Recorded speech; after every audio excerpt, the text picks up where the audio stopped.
सो यहाँ पे हमारे पास अब पूरे 1 मंथ है, 1 मंथ हमारे पास है, और इस 1 मंथ में हमारे पास नेक्स्ट हमारे पास 22 का एग्जाम है आपका। यस, 1 मंथ में हम पूरे सारे चैप्टर्स का रिवीजन करेंगे। रोज 1 आवर की हमारी मैराथन क्लास रहेगी, तब तक रिवीजन हो जाएगा। उसके बाद में आपको सारे extra questions with marking proper समझाऊंगी। ठीक है बच्चे लोग प्लीज सारे ये चीज मेक श्योर करना कि जो भी क्लासेस चले कि वो आप प्रॉपर जो भी 1 से 2 घंटे की क्लासेस रहा करेगी, पूरा चैप्टर का कॉन्सेप्ट पढ़ाऊंगी। अच्छा, इसमें मैं फ्रेंकली एक बात बता दूं, मैंने अपने स्पेसिफिकली ये वाले नोट्स नहीं है, क्रिस क्रॉस के नोट्स लिए हैं। बहुत अच्छे नोट्स होते हैं, आप इनको फॉलो आप इनको नोट्स देख सकते हो, गूगल पे होते हैं। बाकी अगर कहोगे तो मैं PDF डिस्क्रिप्शन में गूगल से प्रोवाइड करवा दूंगी। ठीक है ना, चलिए let's get started. This is chapter, ये चैप्टर कौन सा है?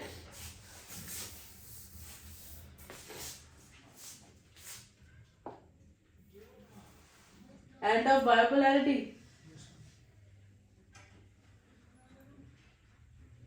एंड ऑफ बायोपोलैरिटी है ना? हाँ, एंड ऑफ बायोपोलैरिटी। तो इसमें हम कौन कौन से कॉन्सेप्ट करने वाले हैं?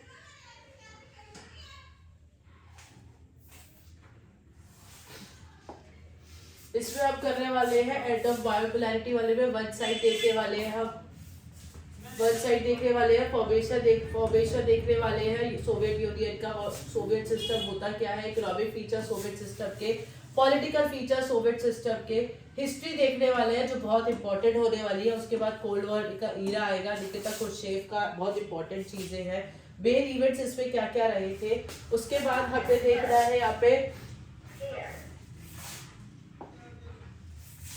उसके बाद हमें देख रहे हैं इसमें कोल्ड वॉर जब हुआ था, कोल्ड वॉर के इफेक्ट क्या रहने वाले हैं, कोल्ड वॉर के इफेक्ट क्या होते। फिर माइकल गोर्बाचेव के बारे में पढ़ेंगे, डिसोल्यूशन पढ़ेंगे हम, सोवियत यूनियन कब डिसॉल्व हुआ था, रीजन क्या थे डिसॉल्व होने के, बहुत इंपॉर्टेंट है। फिर क्या कॉन्सिक्वेंसेज आए थे जब सोवियत यूनियन डिसॉल्व हुआ था, उसके क्या कॉन्सिक्वेंस थे। फिर शॉक थेरेपी जो कि अगेन बहुत इंपॉर्टेंट होने वाला है। उसके बाद शॉक थेरेपी के हमारे पर्पस क्या था, इसका रिजल्ट क्या हुआ और ये क्यों हुआ, ये सारी चीजें हमारे इस चैप्टर में बहुत ज्यादा इंपॉर्टेंट है। तो हम आगे बढ़ते हैं इसमें, और भी बहुत सारी चीजें आने वाली है। शॉक थेरेपी के बारे में, कम्युनिस्ट कंट्री आया था, हमारा अरब रिवॉल्यूशन जिसको अरब स्प्रिंग के नाम से कहा गया था। उसके बाद तुनिसिया के बारे में पढ़ना है, अरब रिवॉल्यूशन था। मेन प्रॉब्लम है after the death of the Mohammed Bouazizi के बारे में है, तुनिसिया रिवॉल्ट कैसे हो गया था, उसका क्या अरब स्प्रिंग मतलब तुनिसिया जो रिवॉल्ट हुआ था, इसका बेसिकली अरब रिवॉल्यूशन जो हुआ था ये क्यों हुआ था, इसके क्या कॉन्सिक्वेंस है। उसके बाद मिडल ईस्ट क्राइसिस के बारे में, अफगानिस्तान क्राइसिस है, इसमें गल्फ वॉर है और बहुत सारे और भी चीजें।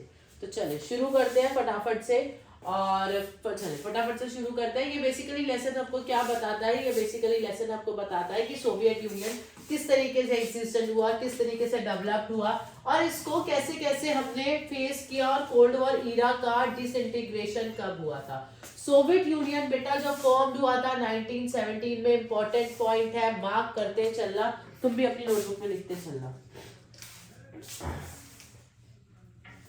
ठीक है, क्या बोला मैंने, Soviet Union was formed in 1917, बहुत इंपॉर्टेंट पॉइंट है। यस, ये इंस्पायर्ड हुआ था कम्युनिस्ट आइडियोलॉजी से। ठीक है, किससे इंस्पायर्ड हुआ था, कम्युनिस्ट बट आप लोग ना बेटा चार्ट की फॉर्म में, मैंने पहले भी बताया चार्ट की फॉर्म में लिख लो, वैसे आ जाएगा फिर से कि कब फॉर्म हुआ था, 1917 में फॉर्म हुआ था। किससे ये इंस्पायर्ड हुआ था, कम्युनिस्ट आइडियोलॉजी से हुआ था। Join the victorious block in the world war second, इन्होंने वर्ल्ड वॉर सेकेंड में विक्टोरियस वर्ल्ड वॉर में हिस्सा लिया था, एंड वहीं से इनको after the world war second ये सुपर पावर बन गया था।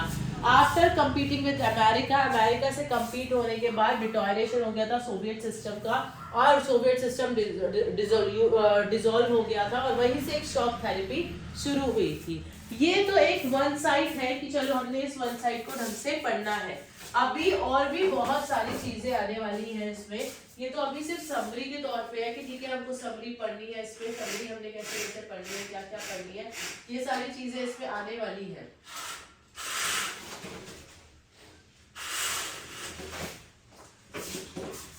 अब हम इसमें पढ़ने वाले हैं formation of Soviet union. Formation of Soviet union के अगर बारे में हम पढ़े तो फॉर्म कब हुआ था, बेसिकली ये पढ़ेंगे हम ना।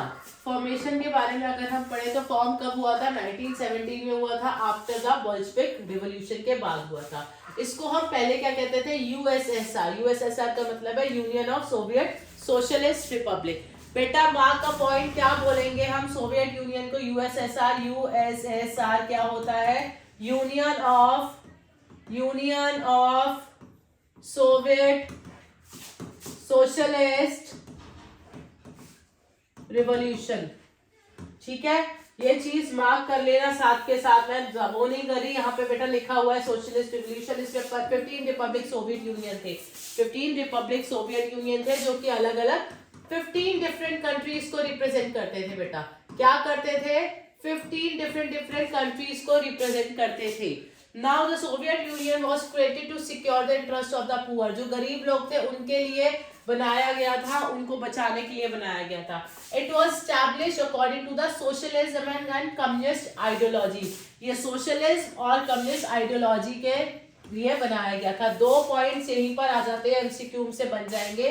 सोशलिस्ट कम्युनिस्ट आइडियोलॉजी से इंस्पायर्ड हुआ था ये, बेसिकली इंस्पायर्ड कह सकते हैं हम। ठीक है, इंस्पायर्ड कह सकते हैं। समझ आ गया बात, आगे बेटू आप समझ चले। अब सोवियत यूनियन, सोवियत सिस्टम था क्या, बेसिकली सोवियत सिस्टम बेसिकली क्या था, सोवियत सोशलिस्ट रिपब्लिक, जिसको हम यूएसएसआर, जो फॉर्म हुआ था सोवियत सोशलिस्ट रिवॉल्यूशन 1917 के बाद रशिया में हुआ था। पहला पॉइंट एक और यहाँ पे आ गया, क्या है, सोशलिस्ट रिवॉल्यूशन 1917 रशिया में हुआ था। क्योंकि पूछ सकते हैं एमसीक्यू की फॉर्म में, हम पूछ सकते हैं कि रशिया में कौन सा रिवॉल्यूशन हुआ था। 1917 में सोशलिस्ट रिवॉल्यूशन हुआ था, उसके बाद ये सोवियत सिस्टम हमारा यूएसएसआर फॉर्म हुआ था। It aim was to establish an egalitarian society. इनका एम था कि सबको सारी सोसाइटीज को हम इक्वल में लेकर चलेंगे। किसको कैसे लेंगे हम, सारी सोसाइटीज को बेटा इक्वल लेकर चलेंगे। In which society based on equality, पूरी सोसाइटी इक्वलिटी पे बेस्ड होगी। Was to be created by ending capitalism and private property. सबके बाहर कोई कैपिटलिज्म होगा, सबके पास अपनी प्राइवेट प्रॉपर्टी होगी, इसलिए सिस्टम को सोवियत सिस्टम कहा जाता है। क्या कहा जाता है बेटा, सोवियत सिस्टम कहा जाता है। सोवियत सिस्टम एक ऐसा सिस्टम है जिसमें सोवियत यूनियन डेवलप खुद से अपने आप हो सकता था। इसमें इसको अदर वर्ड्स में बोले, अगर आपसे एक वन लाइन आंसर आ जाए व्हाट इज सोवियत सिस्टम, तो Soviet system is the system which is with the Soviet union develop itself, जो खुद से ही डेवलप हो सकता है। समझ आया। अब इसके अगर हम इकोनॉमिक फीचर्स की बात करते हैं,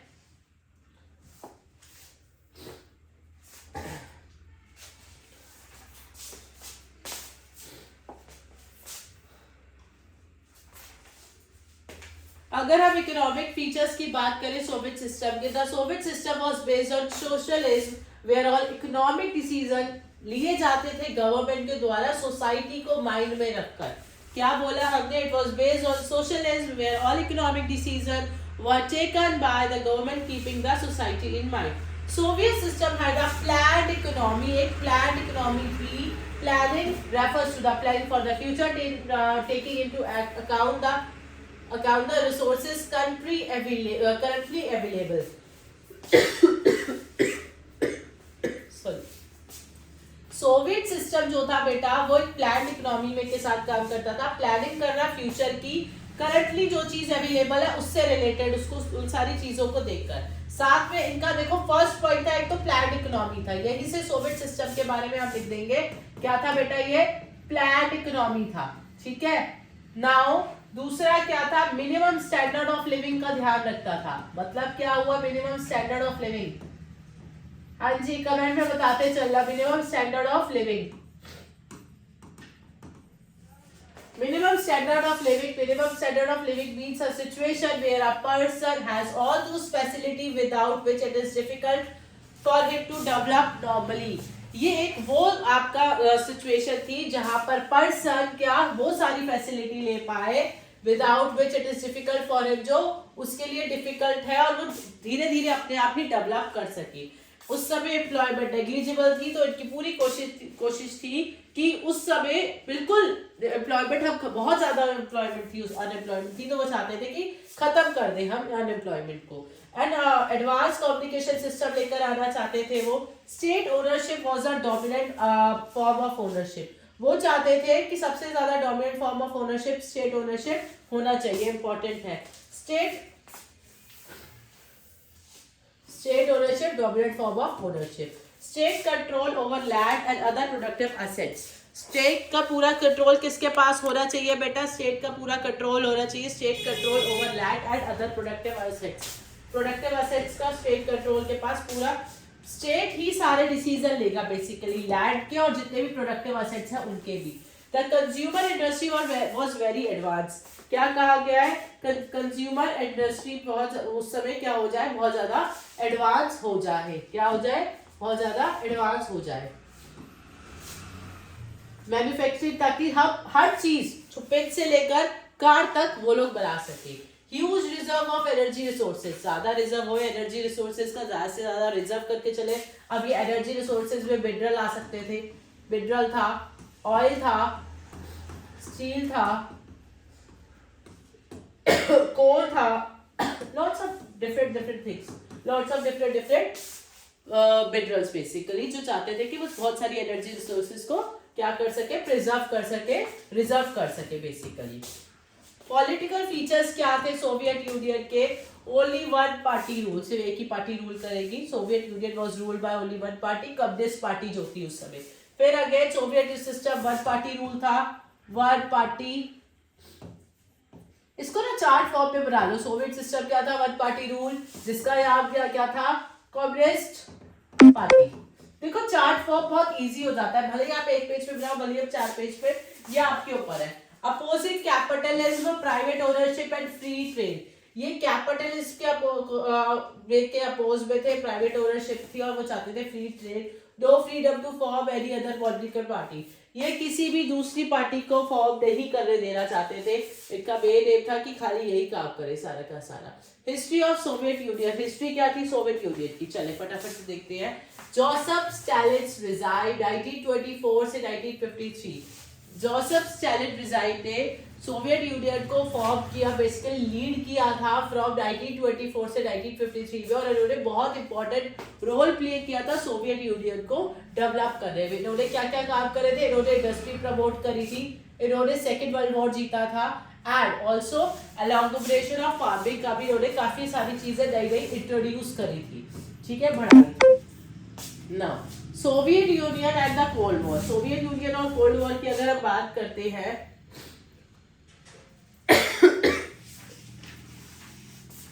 Soviet union at the after the world war second, जब 1945 का वर्ल्ड वॉर सेकेंड एंड हुआ था, 2 सुपर पावर इमर्ज हो गई थी वर्ल्ड में। पहली थी अमेरिका, दूसरी थी Soviet union, of which first was America and that second आपका सोवियत यूनियन। अगेन याद रखना, वर्ल्ड वॉर सेकेंड एंड कब हुआ? 1945 के आसपास में ही तभी हुआ था, और उस समय 2 सुपर पावर इमर्ज हो गई थी। पहली बेटा अमेरिका थी, दूसरी सोवियत यूनियन थी। Due to having 2 super power, क्योंकि 2 सुपर पावर होने की वजह से कोल्ड वॉर शुरू हो गया, ईरा ऑफ कोल्ड वॉर जो कहा जाता है। और किस किस के बीच में हुआ था? अमेरिका एंड सोवियत यूनियन के बीच में हुआ था। अब ये जो कोल्ड वॉर था ईरा का, ये शुरू हो गया भैया वर्ल्ड में। ये कोल्ड वॉर मतलब शांति का वॉर था, जिसमें जैसे हमारा इंडिया और पाकिस्तान का शांति का कोल्ड वॉर ही चलता रहता है, इसी तरीके से था। Both the super power start try to prove themselves, एक दूसरे से अपने आप को ज्यादा अच्छा, कि कभी आर्मी में, कभी डिफेंस में, कभी हेल्थ में, कभी इंफ्रास्ट्रक्चर में अपने आप को दिखाना शुरू कर दिया था। उसके बाद आफ्टर जोसेफ स्टैलिन के बाद एक हमारी बहुत नामी जानी हस्ती थी, निकिता क्रुश्चेव। निकिता क्रुश्चेव ने कमांड संभाली थी सोवियत यूनियन की। सोवियत यूनियन की निकिता क्रुश्चेव ने संभाली थी, और उन्होंने कहाँ पे पार्टिसिपेट किया था, चले देख लेते हैं।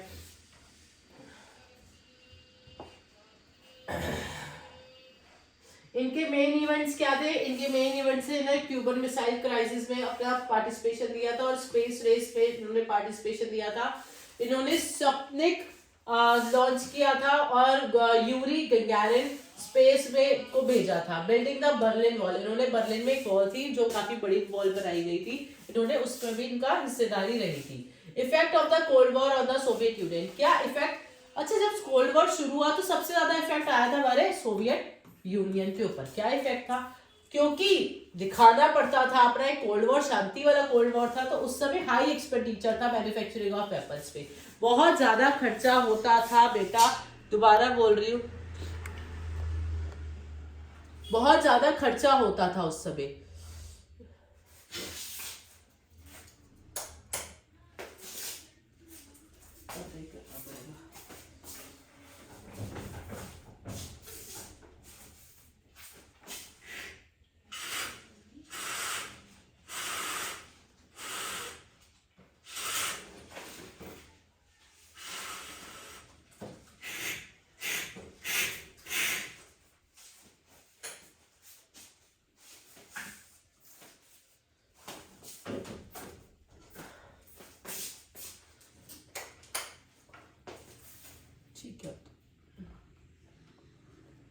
ठीक है ना, बहुत ज्यादा खर्चा होता था किस पे, high expenditure in the manufacturing of the weapons पे होता था। Lag behind western country, western country से बहुत ज्यादा पीछे रह गई थी। इकोनॉमी बहुत ज्यादा डाउन होना शुरू हो गई थी, ग्रोथ बहुत स्लो हो चुकी थी, और इनका सारा का सारा प्रॉब्लम जो था वो बेसिकली सोवियत यूनियन शुरू हुई थी डेवलप करने के लिए, पुअर के लिए, लेकिन क्योंकि ये लोग अपने आप को प्रूव करने के चक्कर में रह गए तो ये डेवलपमेंट धरी की धरी रह गई, कंट्री की प्रॉब्लम्स बढ़ती गई और डाइवर्ट हो गई। जो कंट्री की बेसिकली प्रॉब्लम शुरू हुई थी, जो कंट्रीज की प्रॉब्लम को सॉल्व करना था, वो डाइवर्ट हो गया और सारा का सारा टेंशन दूसरी कंट्री को पीछे को प्रूव करने में इनका चला गया था। मिखाइल गोर्बाचेव है यहाँ पे। 1985 में मिखाइल गोर्बाचेव लीडर बन गए थे यूएसएसआर के। तो बेटा पहले कौन बना था, जोसेफ स्टैलिन, पहला नाम किसका है, जोसेफ स्टैलिन का। दूसरी कौन थी, Nikita Gorbachev,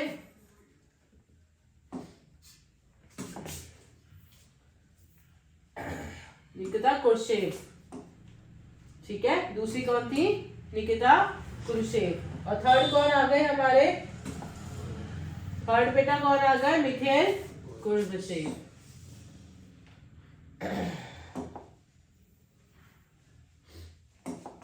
Now, in 1985, Mikhail Gorbachev became the leader of the USSR. Two policies और ग्लानोस्ट ओपन थी इन्होंने करी थी। कौन कौन सी थी, ग्लानोस्ट थी और पेरिस्टोरिका थी। ग्लानोस्ट का मतलब था ओपननेस, सारी चीजें खुलकर बाहर आए, और पेरिस्टोरिका, दो वर्ड्स बहुत इंपॉर्टेंट है। ग्लासनोस्ट का मतलब ओपननेस था और पेरिस्टोरिका का मतलब बेटा क्या था, रिस्ट्रक्शन था। ये फॉर्मुलेट करी गई थी गोर्बाचेव के द्वारा टू रिफॉर्म सोवियत यूनियन, दोबारा से सोवियत यूनियन को रिफॉर्म किया जाए, which had the main objective, इनका मेन ऑब्जेक्टिव था कि सोवियत यूनियन में क्या लेकर आ सके हम, अमन, शांति, पीस लेकर आ सके।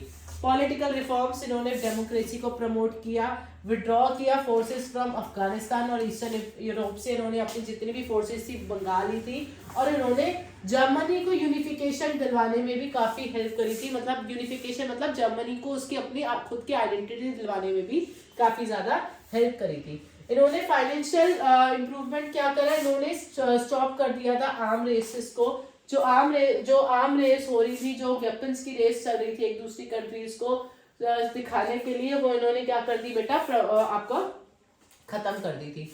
Attempts were made to promote economic development, इन्होंने अटेम्प्ट शुरू कर दिए थे। प्रमोट प्राइवेटाइजेशन, इन्होंने क्या प्रमोट कर दिया था बेटा, प्राइवेटाइजेशन शुरू कर दिया था कि चलो सारी चीजें प्राइवेटाइजेशन और कैपिटलाइजेशन ऑलमोस्ट खत्म कर दी थी। डिसोल्यूशन कब हुई हमारी, सोवियत यूनियन डिसॉल्व कब हुई थी बेटा, गोर्बाचेव ने कोशिश करी थी सोवियत यूनियन को रिफॉर्म करने की, बट उनका एफर्ट कंप्लीटली अनसक्सेसफुल रह गए, ये नहीं कर पाए थे। Those who wanted these reforms said that reform were taking, बहुत ज्यादा धीरे था और बहुत ज्यादा चीजों को अपोज कर रहा था, अपोजिंग में चल रहा था। बिकॉज ऑफ दिस गोर्बाचेव को बहुत अच्छा सपोर्ट कहीं से भी नहीं मिल पा रहा था, तो इसी वजह से इन 1989 में the fall of Berlin wall mark the beginning. Berlin की में जो वॉल जो किसने बनाई थी, निकिता ने बनवाई थी। निकिता की वो जो वॉल थी वो गिरा दी गई 1989 में, और वो बिगनिंग हो गई थी डिसइंटीग्रेशन ऑफ सोवियत यूनियन की। अगर आपसे पूछा जाए कि when was the beginning of the integration of disintegration of the Soviet Union? The fall of the Berlin Wall. कब हुई थी? 1989 में. कब हुई थी बेटा? 1989. याद रखना, वाह कर लो, अगेन इसको लिखते रहो. 1989 में ये हुई थी. ठीक है. In 1991 Soviet union completely disintegrated. 1991 ठीक 2 साल बाद सोवियत यूनियन पूरी तरीके से डिसइंटीग्रेट हो गई थी. समझ आ रहा है?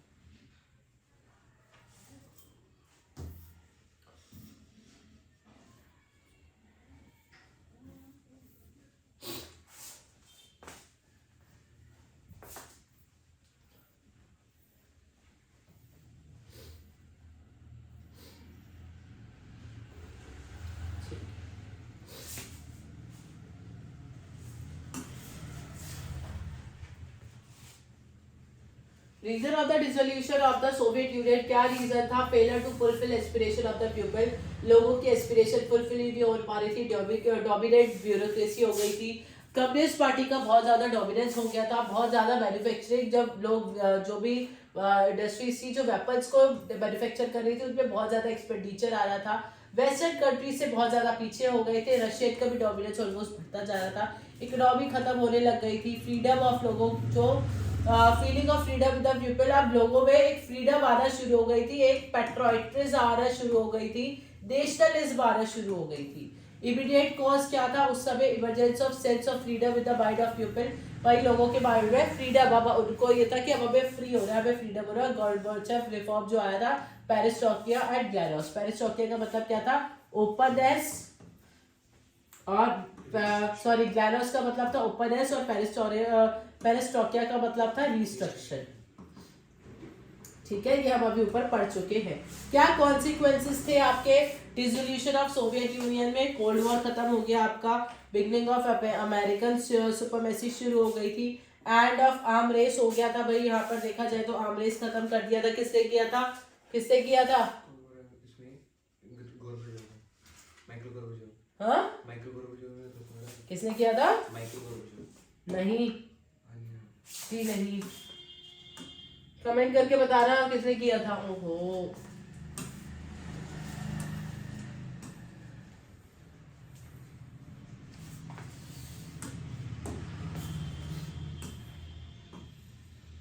मिखाइल गोर्बाचेव ने किया था. Mikhail Gorbachev. ठीक है, ये हो गया, ये हो गया, ये हो गया, ये हो गया. ठीक है, यही है, यही थी पीछे. हाँ, कॉन्सिक्वेंसेस क्या निकले थे? कॉन्सिक्वेंसेस निकले थे, मैंने बताया, कोल्ड वॉर खत्म हो गया, अमेरिकन सुपरमेसी आ गई, आर्म रेस खत्म हो गई थी, सोवियत यूनियन खत्म हो गया, 15 न्यू कंट्रीज राइज हो गई थी. Russia became the successor of the Soviet union. Russia बिल्कुल सक्सेसर, बिल्कुल अच्छी उस पे आ गई थी. ब्लो टू सोशलिस्ट आइडियोलॉजी खत्म होने लग गई, ब्लो होने लग गई. Emergence capital ideology I. Ban of the communist party USSR. USSR में कम्युनिस्ट पार्टी पे बैन लग गया. कंट्रीज जो इंडिपेंडेंस मिल गई थी जिनको सोवियत यूनियन से, उन्होंने डेमोक्रेसी और कैपिटलिज्म अपना ली थी. Russia got all the rights which Soviet union had. Russia को सारे राइट मिल गए थे जो सोवियत यूनियन के पास थे, और परमानेंट मेंबरशिप मिल गई थी in the security council of United nation and status of nuclear state. Again mark it point, mark a point. Russia को क्या मिल गया था बेटा? रशिया को आपकी एक तो परमानेंट मेंबरशिप मिल गई थी. परमानेंट क्या मिल गई थी? परमानेंट मेंबरशिप किसमें मिल गई थी? Security council of United nation में और स्टेट ऑफ न्यूक्लियर स्टेट में. सिक्योरिटी के रखा है, security council of United nation and state of nuclear state में. याद रखना, भूलना मत. ठीक है, याद रखना, भूलना मत.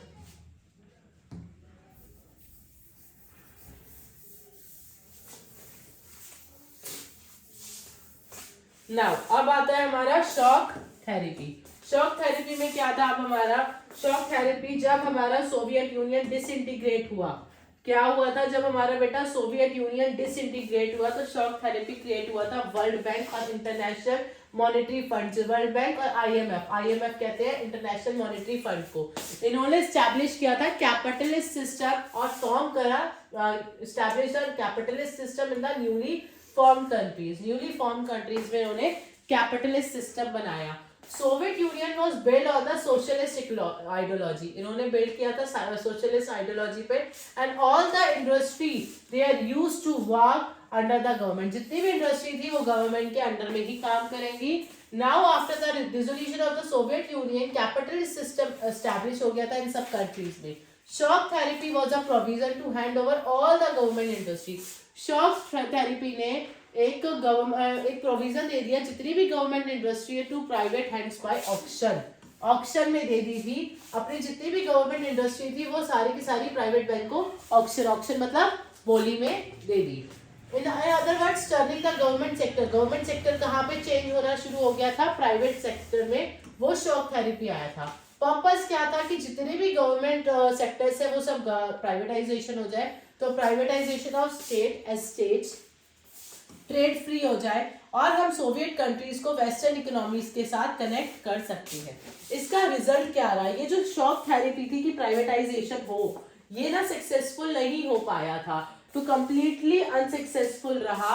ये आपका कंप्लीटली क्या रहा? अनसक्सेसफुल रहा था। रशिया इंडस्ट्रियल स्ट्रक्चर कोलैप्स हो गया था, खत्म हो गया था। रशिया करेंसी जो थी रूबल वो फॉल हो चुकी थी। सोशल वेलफेयर सिस्टम डिस्ट्रक्ट हो गया था, खत्म हो गया था। जो बड़ी कंपनी, बहुत बड़ी बड़ी उस समय कंपनी थी, वो बहुत कम प्राइस पे बिकना शुरू हो गई थी। इंक्रीज इन इकोनॉमिक इक्वलिटी, भाई पूरी इकोनॉमी में इनइक्वलिटी फैल चुकी थी।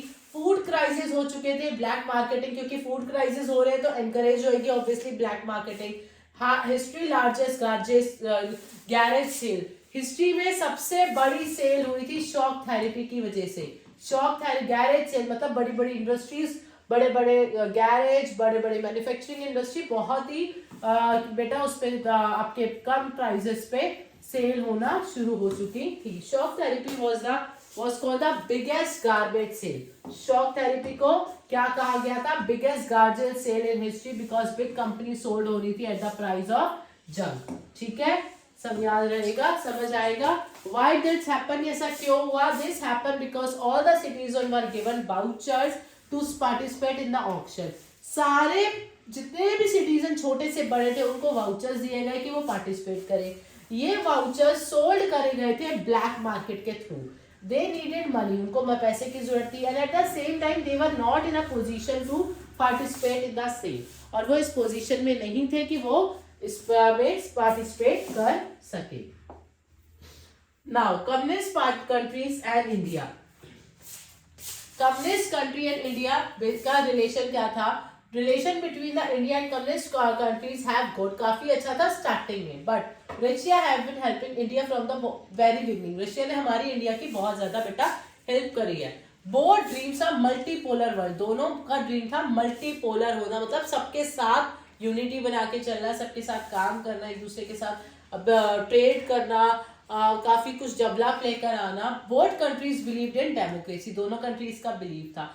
दोनों कंट्रीज के बीच में 80 बायलैटरल एग्रीमेंट साइन हुए थे 2001 में। कब हुए थे राजे? 2001 में 80 बायलैटरल एग्रीमेंट साइन हुए थे। बायलैटरल एग्रीमेंट साइन हुए थे। India was one of the largest Russian arm buyers, हमारी इंडिया सबसे ज्यादा जो वेपन्स जो खरीदती थी वो रशिया से खरीदती थी। इंडिया इंपोर्ट करती थी ह्यूज अमाउंट ऑफ ऑयल, काफी ज्यादा आता था वहां से, रशिया से हमारे पास ऑयल भी आता था। Russia also help in many scientific projects, Russia ने हमारी बहुत ज्यादा हेल्प भी करी है। Russia was always supported India on Kashmir issue, Russia ने हमारे कश्मीर इशू पे भी काफी ज्यादा हेल्प करी है। ठीक है, चले आगे बढ़े। चलो, अरब रिवॉल्यूशन, जिसको हम अरब स्प्रिंग के नाम से कहते हैं। बेटा अगर किसी को कहीं पर भी डाउट आता है ना, वो मेरे को कमेंट कर सकता है। ये नोट्स मैंने बता दिए क्रिस क्रॉस से है, मेरे अपने नोट्स नहीं है। क्रिस क्रॉस के नोट्स बहुत इजी हैं, मैं अपने बनाऊंगी तो आप लोगों को वो भी लगेंगे इजी, बट होता क्या है कि प्रॉब्लम आएगी, फिर वो चीज़ नहीं चाहते हम। इजी रहे, कहीं से भी आपको मिल जाए, डाउनलोड करने की जरूरत ना पड़े, बहुत सारी चीजें हम चाहते हैं आप लोगों के लिए। ठीक है, तो जिसको भी लगे वो कमेंट कर लेना। अब आएंगे हम तुनिसिया पे। तुनिसिया एक ऐसी कंट्री थी नॉर्थ अफ्रीका की। कहाँ की थी? नॉर्थ अफ्रीका की। ज़ाइन अल अबदाइन बेन अली, ये पूरा नेम है, ज़ाइन अल अबदाइन बेन अली, प्रेसिडेंट थे 1987 में। It was dictatorial government. The media that was control, जो मीडिया कंट्रोल करी जाती थी, could not show anything against the government. जैसे चाइना में होता है, जापान में होता है कि उनकी मीडिया उनके अगेंस्ट नहीं ज्यादा बोल पाती, ऐसे ही यहाँ पे है कि गवर्नमेंट के अगेंस्ट में नहीं बोला जाता था। Due to these things people are subjected to atrocities and they did not get justice, जिसकी वजह से उनको जस्टिस नहीं मिल पाता था। इस समय क्या हुआ? बिगिनिंग हो गई भैया अरब रेवोल्यूशन की। The Arab revolution started because of self immolation of people name Mohamed Bouazizi. Mohamed Bouazizi थे जो इन्होंने शुरुआत करी अब अरब रेवोल्यूशन की, लीड किया था इन्होंने, शुरू किया था। ये सेल्फ इमोलेशन थे, पुअर मैन थे बहुत ज्यादा, तो इन्होंने ये शुरू किया बेटा। मोहम्मद बौजीजी कौन थे? वो एक पुअर मैन थे जो कि बॉर्न हुए थे 29 मार्च 1984 टूनेशिया में। कहाँ पे बॉर्न हुए थे? 29 मार्च 1984, और पुअर मैन थे, टूनेशिया में हुए थे। उनके फादर की डेथ हो गई थी जब वो 3 साल के थे। He started working from the age of 10 and used to sell fruits, और वो क्या बेचते थे? फ्रूट्स बेचते थे। इनकी मेन प्रॉब्लम कहाँ से ये प्रॉब्लम शुरू हुई? The main problem, Mohamed Bouazizi has applied for the licence of a shop. उन्होंने टाउन हॉल में एक शॉप के लिए लाइसेंस के लिए अप्लाई किया, but it was not able to get it, he was not able to get it. On December 17 में when he reached the same place where he used to sell fruits every day, he saw that someone else is selling his goods there. कोई और वहाँ पे goods आके बेच रहा है। He talked to the person and tried to remove him. उन्होंने उससे बात करी और कोशिश करी उसको हटाने की, but he did not agree and he talked to the police. उन्होंने पुलिस को बुलाया, but the police took away his fruits. Police ने उन्हीं की फ्रूट्स ले गई, उनकी बिलोंगिंग ले गई और उनको इंसल्ट किया और बहुत ज्यादा मारा पीटा, as well as bear beat, मतलब बहुत ज्यादा मारा पीटा। Due to all these things, he became very sad and anger, जिसकी वजह से उनको बहुत ज्यादा गुस्सा आया और उन्होंने अपने ऊपर कैरोसिन डाल लिया on himself and set himself on fire and committed suicide, और सुसाइड करने की कोशिश करी। बट लोगों ने उनको बचा लिया और वो, but he could not survive, लेकिन वो नहीं सर्वाइव कर पाए। लोगों ने कोशिश करी, try to save him, but he could not survive. While committing self immolation, self immolation का मतलब होता है जब कोई पर्सन खुद की मर्जी से अपने आप को मार देता है, दैट मीन्स सुसाइड करता है। His cousin Ali made a video of the incident, और वो वीडियो सोशल मीडिया पे वायरल हो गई because of the Facebook. He died on 4 January 2011। अब 2011 में तो फेसबुक आ चुका था, हमको पता है। Thousands of people attended his funeral, बहुत से लोगों ने उनका, बेटा ये याद रखना वो कब मरे थे? 2011 में मरे थे। Thousands of people attended funeral, बहुत से लोगों ने उनके फ्यूनरल में क्या किया था बेटू?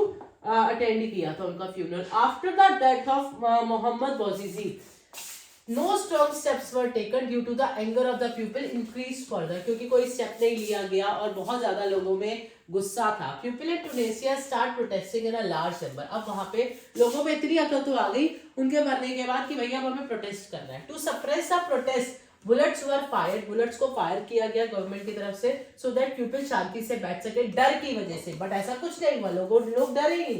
Due to the height in the protest, curfew लग गया, लेटर इमरजेंसी भी इम्पोज कर दी गई थी। But in the end Ben Ali resign from this post, Ben Ali ने अपनी पोस्ट से रिजाइन कर दिया, Ben Ali rule came at to end, और बेन अली का रूल एंड हो गया। क्यों लोगों का जो why did the people of Tunisia revolt? एक तो गुस्से की वजह से, डिक्टेटरशिप बहुत ज्यादा थी, करप्शन था, पॉवर्टी थी, अनएम्प्लॉयमेंट थी और सोसाइटी ऑफ मोहम्मद बौजीजी, ये सारे रीजन थे। 1 2 3 4 5 6 रीजन बेटा याद रखना क्या थे? एंगर, गुस्सा, डिक्टेटरशिप थी, करप्शन था, पॉवर्टी गरीबी थी, अनएम्प्लॉयमेंट थी, बेरोजगारी थी बहुत ज्यादा, सुसाइड कर ली थी मोहम्मद बौजीजी ने। ठीक है, after the success of Mohamed in Tunisia, the movement gradually spread throughout the North Africa and Arab countries, Arab countries में फैल गया और इस वजह से इसको अरब रिवॉल्यूशन भी कहा जाता है या फिर अरब स्प्रिंग भी कह सकते हैं। क्या कॉन्सिक्वेंस था?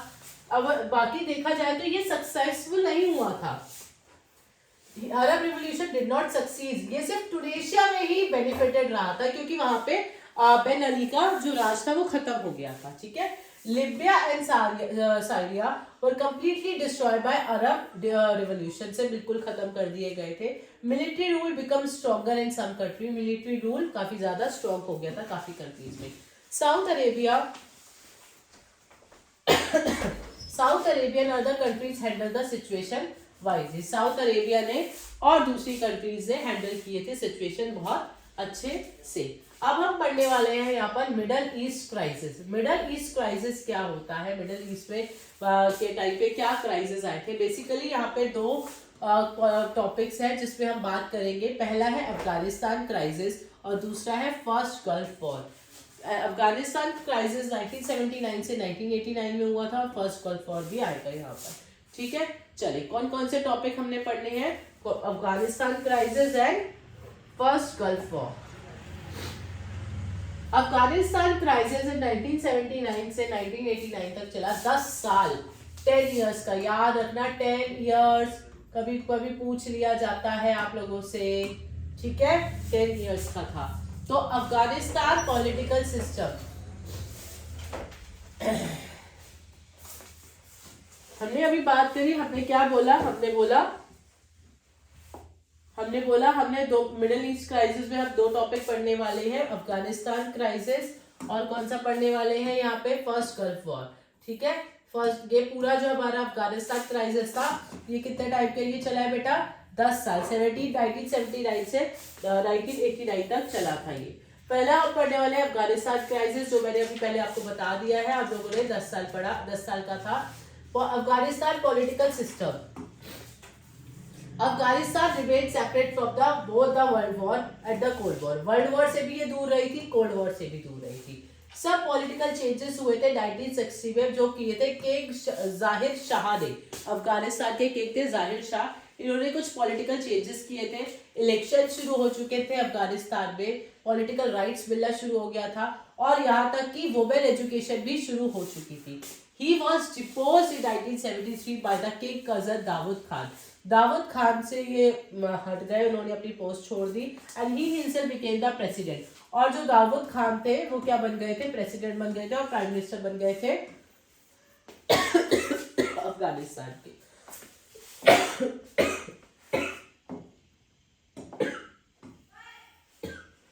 Socialist intervention, After 5 years in 1978, People's Democratic Party of Afghanistan (PDPA) इसको कहेंगे PDPA, जो थी पीपल डेमोक्रेटिक पार्टी थी अफगानिस्तान में 1978, 5 साल बाद, overthrew the government of Daoud Khan.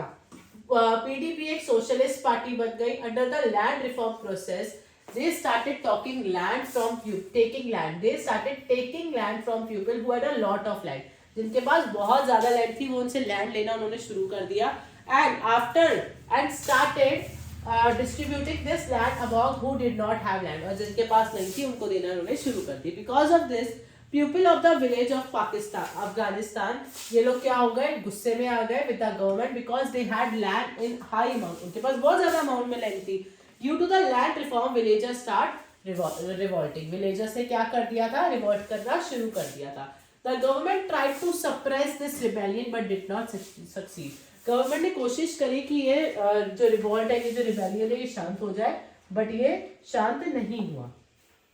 USSR and Afghanistan की अगर हम बात करते हैं, यूएसएसआर क्या है?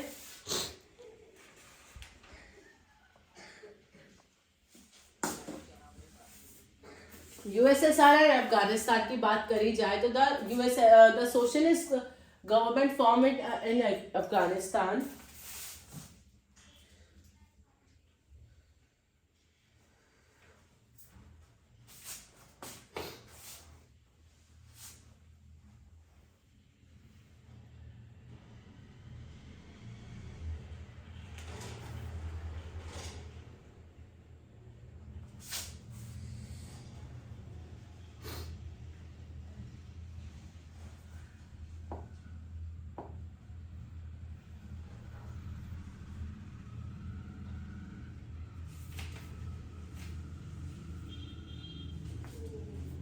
हाँ जी, यूएसएसआर एंड अफगानिस्तान की बात करी जाए तो socialist government form in Afghanistan sought help from the Soviet Union and Soviet Union help by providing weapons and other material. और सोवियत यूनियन ने काफ़ी ज़्यादा हेल्प करी थी वेपन्स और अदर मटेरियल्स को प्रोवाइड करके। कोई डाउट नहीं? आज की नहीं, यहाँ तक कल पढ़ा एट सेम टाइम। ठीक है, तुम्हारा टाइम चेंज कर देंगे कल, ठीक है। Yet the villagers could not be controlled. Villagers control नहीं हुए. Seeing the system deteriorating in 1979, Soviet Union sent its army to Afghanistan. Soviet Union ने अपनी आर्मी कहाँ भेज दी? अफगानिस्तान में भेज दी.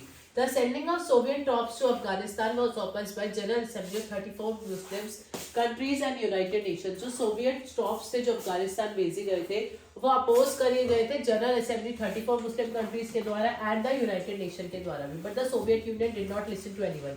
लेकिन उन्होंने किसी की नहीं सुनी और पूरा का पूरा कंट्रोल अफगानिस्तान का अपने हाथ में ले लिया and the communist system also there.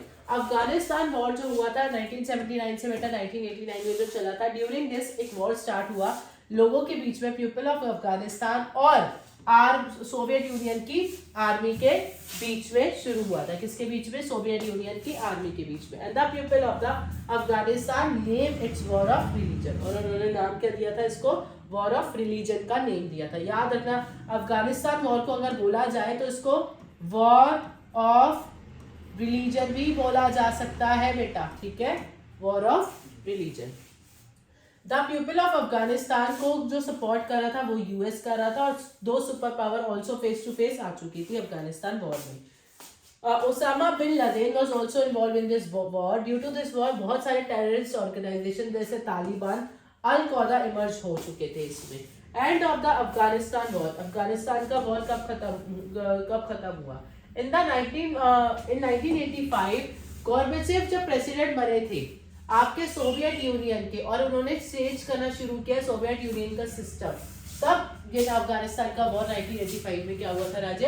खत्म हुआ था। ड्यू टू दिस टाइम, इस टाइम पे ही विड्रॉ आर्मी, इन्होंने अफगानिस्तान से आया था ना, इन्होंने अपनी पूरी आर्मी विड्रॉ करवा दी थी। By 1989 the Soviet army was completely out of the Afghanistan. This is how Afghanistan war end हुआ। जब अफगानिस्तान वॉर एंड हुआ था तो क्या हुआ था? After the withdrawal of USSR army, problem Afghanistan में खत्म नहीं हुई थी क्योंकि सिविल वॉर शुरू हो गया वहां पे बिटवीन द टेररिस्ट ग्रुप पे और टेररिस्ट ग्रुप में सिविल वॉर हो गए थे। That had develop such as al Qaeda, Taliban और कुछ अदर ग्रुप से जो चाहते थे कि वो वहां पे अपनी डोमिनेंसी बना ले, अपनी बेसिकली अपना राज बना ले वहां पे।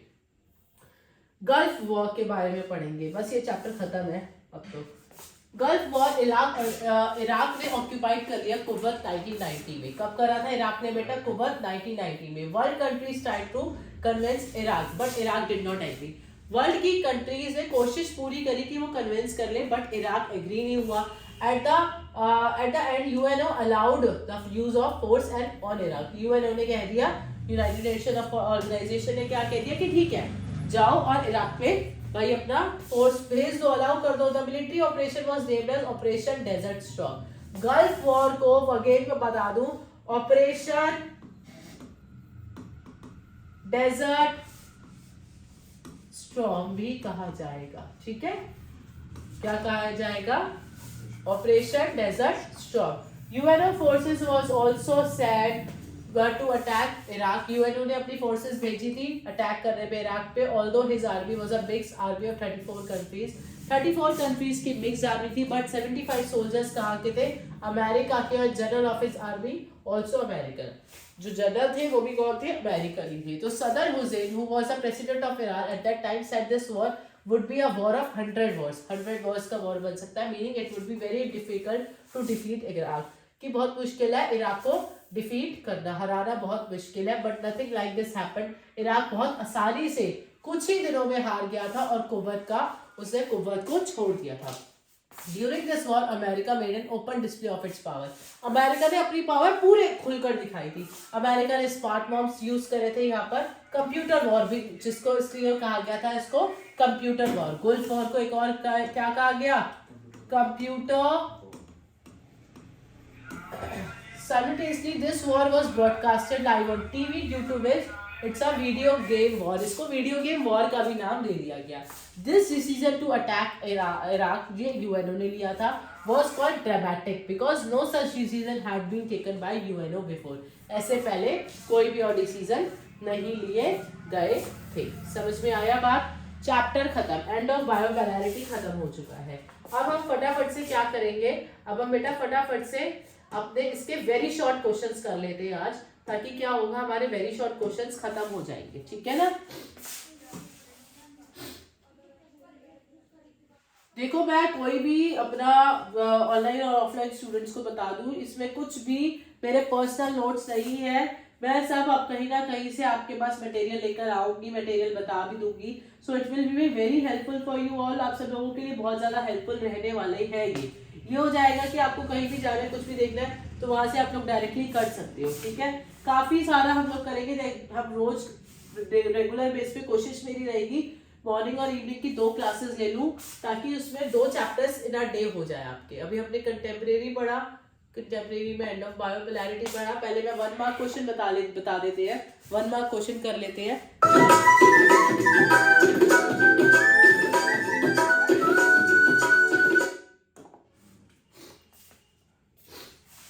चल, द बर्लिन वॉल सिंबलाइज्ड, हाँ जी ठीक है। Complete the sentence. The Berlin Wall symbolizes the division between the capitalist and the communist world. किसमें था? Communist world. अच्छा ये किसने बनाई थी? निकिता ने, निकिता गोर्बचेव ने, ठीक है। Correct. Sorry. हाँ. Now correct and rewrite the statement. Soviet Union had become stagnant in an administrative and political sense as well. Nikita कुर्शेव, गोर्बचेव नहीं था, सॉरी, निकिता कुर्शेव थी। Promise to reform the economy, catch up with the West and loosen the administrative system. क्या था, क्या ये सही है statement? Mikhail गोर्बचेव जो थे, जो Soviet union had become standard in administrative, ये कब हुई थी? मिखाइल गोर्बचेव के टाइम पे हुई थी, निकिता के टाइम पे नहीं हुई थी, ठीक है। So the union had become stagnant in an administrative and political sense as well. Mikhail Gorbachev ने प्रॉमिस किया था कि हम रिफॉर्म लेकर आएंगे इकोनॉमी में और कैचअप करेंगे वेस्ट और लूजर अप से, हम क्या करेंगे एडमिनिस्ट्रेटिव सिस्टम को भी आगे बढ़ाएंगे। समझ में आया? Vladimir Lenin was the founder of, ये बेटा हमने पढ़ा नहीं है लेकिन फिर भी आप लोगों को बता देती हूँ। व्लादिमीर लेनिन जो थे वो फाउंडर थे बोल्शेविक कम्युनिस्ट पार्टी की, ये सच बात है, this is true. Vladimir Lenin जो थे वो बोल्शेविक कम्युनिस्ट पार्टी के कौन थे? फाउंडर थे, तो दैट इज ट्रू। समझ आया बात को? आगे बढ़े।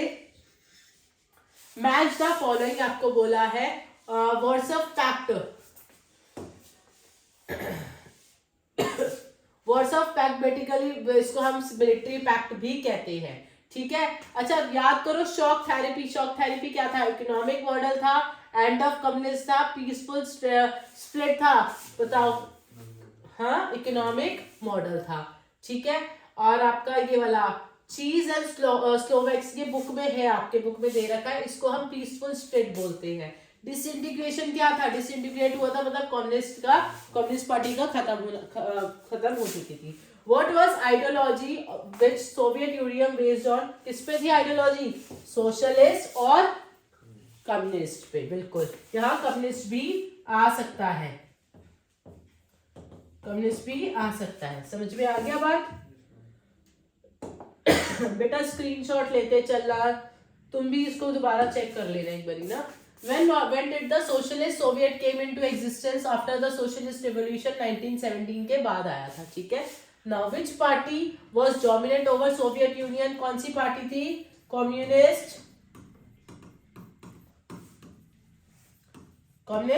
पार्टी थी, ठीक है।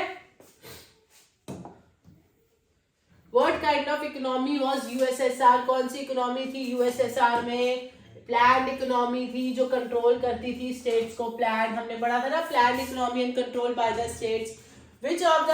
Which one of the following was not given primacy by the makers of the Soviet Union? Abolish करना प्राइवेट प्रॉपर्टी को, society based on the principle of equity, no opposition party to be allowed, no state control of the economy. क्या था? कोई भी state control नहीं होगा, party opposition भी allowed नहीं था इसमें। पार्टी अपोजिशन अच्छा नहीं बोला है ना, हाँ नहीं बोला है ना, तो यस प्राइवेट प्रॉपर्टी का वायलेशन था उसमें, सोसाइटी बेस्ड प्रिंसिपल इक्वलिटी पे था, ये भी था, कोई पॉलिटिकल पार्टी नहीं आएगी ये भी था, बट कोई स्टेट का कंट्रोल नहीं था इकोनॉमी पर, ठीक है, तो नो स्टेट कंट्रोल। ये बेटा 2016 में आया हुआ है क्वेश्चन आपका। Who was the chief priority of the state according to the Soviet Union establishment of, ये 2009 में आया, काफी पुराना है लेकिन फिर भी चलो पता होना चाहिए। चीफ प्रायोरिटी सोवियत यूनियन की किसके पास थी, एस्टैब्लिशमेंट ऑफ, किस क्या था इनका चीफ प्रायोरिटी, मतलब चीफ एम क्या था, प्रायोरिटी का मतलब एक तरह से हो गया बेसिकली एम क्या था, स्टैब्लिश करना सोशलिज्म को, ठीक है। नाउ नेक्स्ट क्या है, which one of the following statement about Berlin Wall जो false था, it symbolized the division between the capitalist and communist party, it was built immediately after the second world war और it was broken by the people on 9th November 1989 या it marked the unification of the two parts of Germany। ये basically दो parts of Germany का दिखाती थी, Germany के दो parts हो गए थे उसको यूनिफाई करती थी, ठीक है, याद रखना ये वाली बात को।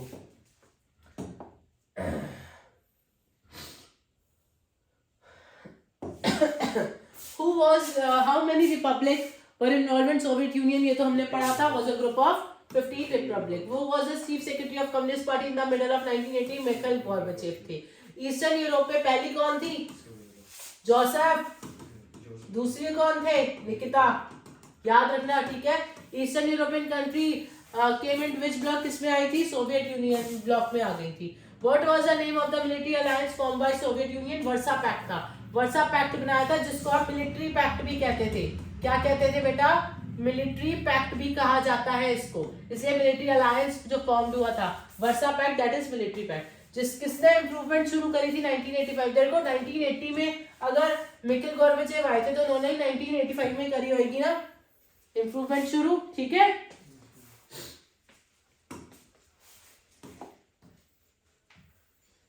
बर्लिन वॉल कब बनी थी, कब टूटी थी, 1989 में, 9 नवंबर 1989 में। Which republic wanted to stay with Soviet Union, कौन सी रिपब्लिक थी जो सोवियत यूनियन के साथ रहना चाहती थी, मिडिल एशियन रिपब्लिक। विच रिपब्लिक ने अनाउंस कर दिया था कि हम अलग हो रहे हैं, रशिया ने, यूक्रेन ने और बेलारूस ने। किससे किया था, रशिया, यूक्रेन और बेलारूस ने।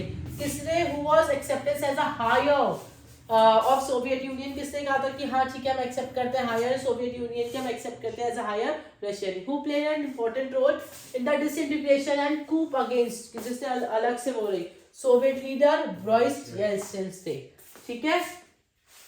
How many years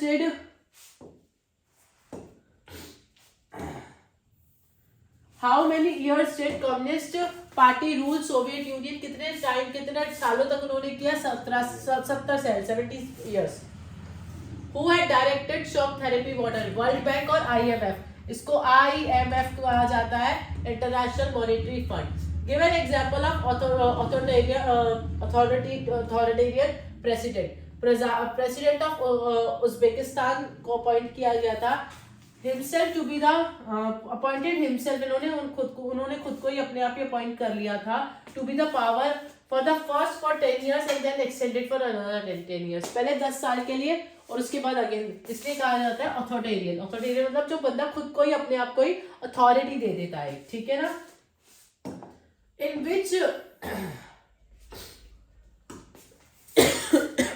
in which two republic did succession movement hold, Chechnya और डेगेस्तान में दो सक्सेशन मूवमेंट होल्ड किए गए थे, चेचन्या और डेगेस्तान में। Why did Middle East Republic became a battleground for the inter-rivalry of external power and oil companies? कौन सी middle east थी, क्यों किया था, क्योंकि ये स्टेट से काफी बड़ा हाइड्रोकार्बोनिक पेट्रोलियम रिसोर्स को होल्ड करके रखा था, इस वजह से इन्होंने एक बैटल ग्राउंड बन गया था inter rivalry of external power और ऑयल कंपनीज के बीच में। कौन सी ऐसे दो पार्ट थे क्लेज़ोविकिया के जो स्प्लिट हो गया था, कीज और स्लोवेक्स, कीज एंड स्लोवेक, ठीक है। Where did extension struggle happen in Balkan area, कौन सा जो बाल्कन एरिया का जो स्ट्रगल था, एरिया था जो कहाँ पे एक्सटेंशन हो गया था, in Yugoslavia. What attract the people of Uzbekistan most, कौन सी क्या चीज थी जो उज्बेकिस्तान के लोगों को बहुत ज्यादा अट्रैक्ट करी थी, दैट इज इंडिया की Indian movies. In Middle Asia for how long did Tajikistan remain under the influence of the civil war? कौन सी हमारी इंडिया में how long did Tajikistan how long in Middle Asia for how long did Tajikistan remain under the influence of civil war? 10 साल तक, from 1992 to 2001 तक। Which plan did Soviet Union provide economic assistance? कौन सा plan था? Soviet Union gave aid and technical assistance for the steel plant at Bhilai, Bokaro and Visakhapatnam and machinery plants like Bharat Heavy Electrical Limited. Write the full form of CIS. CIS है Commonwealth of Independent States. CIS क्या है बेटा? Commonwealth of Independent States. कभी कभी आ जाता है, अब शायद बुक में 1% ना हो, बट आप आने को आ सकता है। क्या CIS बेसिकली कितने इयर्स तक डिड बिल क्लिंटन उसके प्रेसिडेंट रहे थे? 8 साल तक रहे थे, और उन्होंने डेमोक्रेटिक पार्टी से बिलोंग करते थे। कितने साल तक रहे थे? 8 साल तक रहे थे, और डेमोक्रेटिक पार्टी से बिलोंग करते थे। बेटा इसके अब तक आप लोगों के इसके 1 मार्क के 33 क्वेश्चंस मैं करवा चुकी हूँ आपको ऑनलाइन।